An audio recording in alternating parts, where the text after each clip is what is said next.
안녕하세요. 배짱 선생입니다. 자, 오늘 입시막설은 제목이 이제 학부모가 될 것인가, 핵부모가 될 것인가. 부제가 이제 부두술령 학부모의 특징. 이렇게 제가 달아놨는데, 핵부모가 뭐냐면, 이제 제가 또 만든 용어예요. 또 2026년이지 않습니까? 또 하나 또 신조어를 또 만들어야 되지 않겠습니까? 제가 늘 매년 신조어를 만들어야 되지 않습니까? 작년에 못 만들었더라. 뻥상위권을 또 제가 만들어야 되지 않았습니까? 그래서 2026년에도 또 하나 만들어야 되기 때문에, 핵부모는 뭐냐면, 핵폭탄 같은 부모님이란 뜻이에요.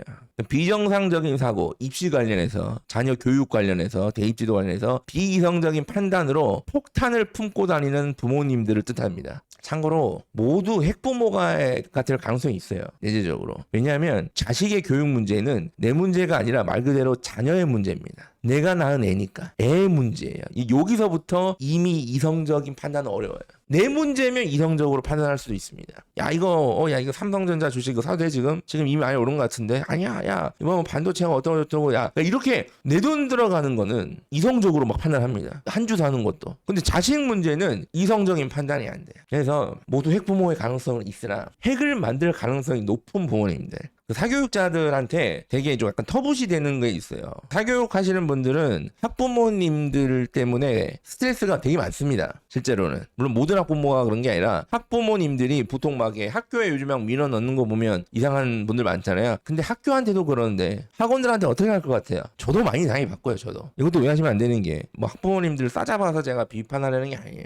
핵부모님들의 어떤 특징만 알려드리는 겁니다. 이런 비이성적인 진학 지도를 하시는 분들이 상당수가 학생을 자신과 동일화하거나 아니면 대리자로 생각하는 경우가 많아요. 이렇게 생각하시면 내가 아닌 자녀에게서 자존감을 찾게 되는 겁니다. 아, 우리 애는 뭐 어느 학원에서 무슨 클래스야, 무슨 반이야, 어떤 반이야. 아, 우리 애 영재원 다녀. 아, 우리 애 뭐 어디 학교, 어느 고등학교 뭐 다녀. 막 등등등. 근데 이제 대표적인 형태죠. 그러니까 이런 식으로 우리 애가 서울대 합격하면 내가 서울대 합격한 거예요. 우리 애가 의대 합격하면 내가 의사가 된 거예요. 이렇게 생각하시는 그러니까 지나치게 물론 우리 애가 서울대 합격하면 좋죠. 당연히 행복하죠. 근데 이게 지나치게 동일화하시는 분들이 계시거든요. 보면 막 의대 합격하면 막 되게 막 좋아하고 이게 정상이 대부분 좋아하고 잘했다 이게 이제 정상인데 이제 지나치게 막 동일하면 어떤 문제까지 발생하냐면 우리 아들이 의대를 가잖아요. 보통 남학생들 의대를 진행 많이 하니까 여자친구를 사귀어도 이제 막 여자친구 사귀면 이제 그 여자 막 조사하고 막 어느 집안이고 막 누구랑 결혼해야 되고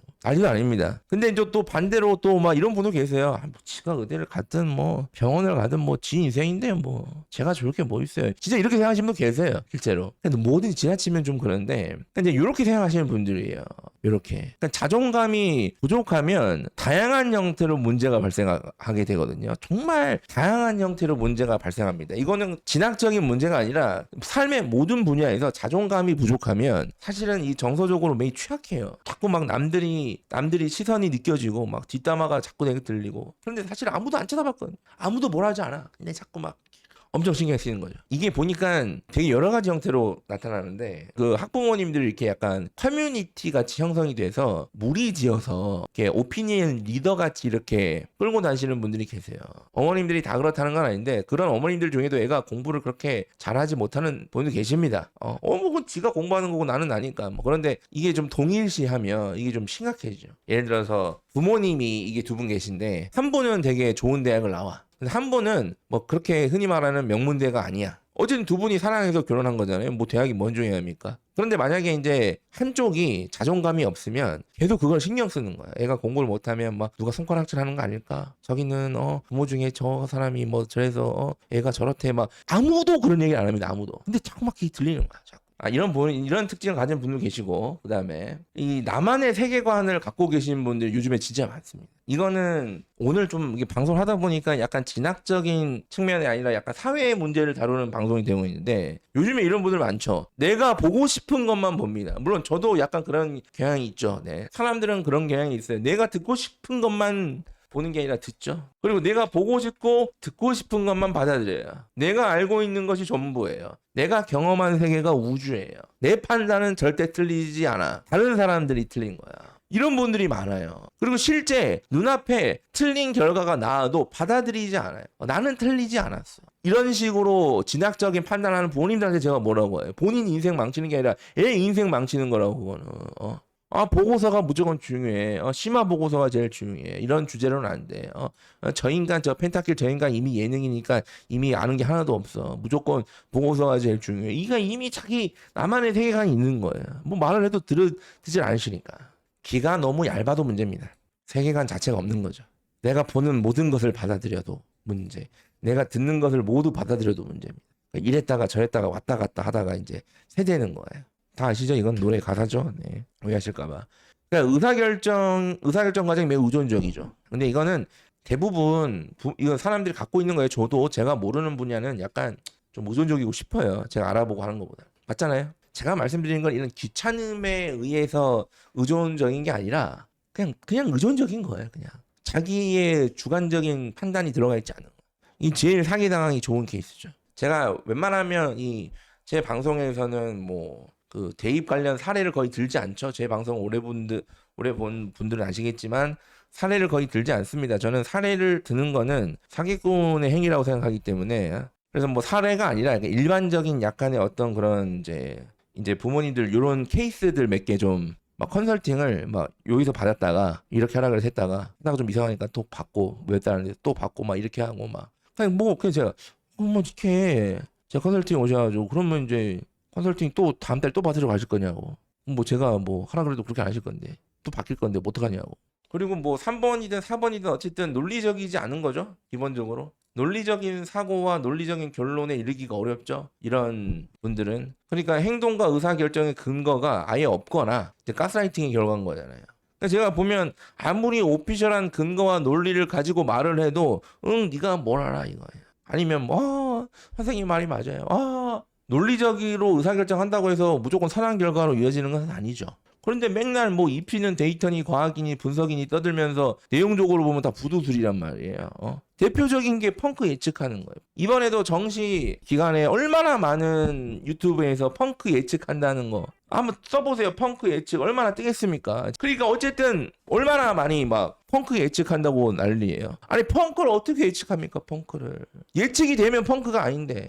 그래서 이제 이게 뭐 스나이핑이니 막 이런 식으로 막 하는데 아니 생각을 해보세요. 만약에 내가 진짜 어느 학교 어느 과가 나름의 논리에 의해서 펑크가 날 걸 내가 딱 예측을 했어. 나만 알아. 그러면 그걸 유튜브에 팔까요? 아니면 그냥 진짜 몇 천만 원, 몇억 해도 아마 그 정도 상할걸요. 만약에 확실하게 펑크 날 학교를 알고 있고 확실하다 100%. 그러면 그거 몇억 주고 살 사람 많아요. 그거. 그렇게 팔지 않을까요? 최근에 제가 주식에 관심이 많아져가지고 이제 공부를 많이 해보다 그런 건데 주식을 하시는 분들 주식은 보면 막 이미 세계에 어마어마한 자금이 요 주식시장에 몰려있죠. 시장경제 자본 시스템에서 가장 돈이 많이 몰려있는 이 영역이죠. 그리고 관련해서 엄청난 전문가들도 엄청나게 많죠. 근데 그 어떤 누구 주식의 아버지 할아버지가 와도 이 주식의 가장 저점과 고점을 정교하게 예측할 수가 없다고. 안 된다니까 그게. 주식도 그런데 어떻게 이걸 네가 뭐 이거 말고 맞습니다. 네. 예를 들어서 학생 종합전형에서 뭐 공동체 역량 뭐 중요하다 어필해야 된다. 이거를 어떻게 논리적으로 설명할 수 있을까요? 논리적으로 설명하려면 학생부 종합전형에서 일단 공동체 역량이 뭔지에 대한 정의가 필요해요. 그리고 이거는 모든 대학들이 활용하는 공통된 정의 요소들이 들어가야 돼. 그리고 이거를 수치화할 수 있는 객관적인 근거들이 필요해. 그리고 이 수치화된 근거들이 공통적인 대학 요소에서 어떤 식으로 합격이 되고 불합격이 되고 역전이 이루어졌는지가 증명이 되면 이게 중요한 건데 그 누구도 증명을 못합니다. 공동체 역량을 어필해야 되니까 반장을 한번 해야 된다. 반장 한번 하면 공동체 역량이 상승합니까? 제가 물어보는 거예요. 반장은 무슨 아이템 같은 거예요? 착용하면 올라가요? 막 효과가? 등등 얼마나 많습니까? 제가 이거를 하나만 또 예를 들까요? 또 예를 너무 많아. 또 고교학점제에서 원점수가 중요하다. 말이 안 돼. 원점수가 중요하면 원점수를 다 주면 되잖아요. 그러면 간단하잖아요. 원점수 줄게. 그래 중요하대. 얘들아 원점수 가져가. 원점수가 중요할 것 같으면 등급이 왜 있어요? 거기에 같은 등급이면 원점수가 중요해. 같은 등급이 원점수가 중요해. 어차피 원점수 다 주면 되잖아요.